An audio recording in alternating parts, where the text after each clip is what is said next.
Alam mo yung pakaramdam na sinanay ka niya sa mga bagay na hindi ka naman sanay nung una.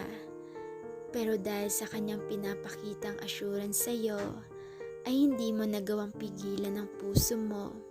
Hindi mo nagawang pigilan ang puso mo at ang nararamdaman mo. Kaya naman nasanay ka na. Nasanay ka na sa taong palaging nandyan sa tuwing kailangan mo. Siya yung todo rescue sa'yo sa tuwing may problema ka dito sa mundo.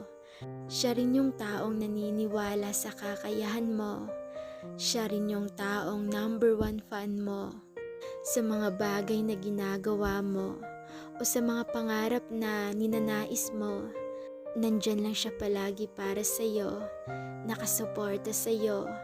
Ang kaso, hindi ka nakapaghanda na yung taong yon ay aabot pala sa punto na maglalaho na lang bigla na hindi ka man lang nakapaghanda. Yung pakiramdam na sa kung gaano ka nasanay sa kanya ay ganun din kabilis ang kanyang pagkawala.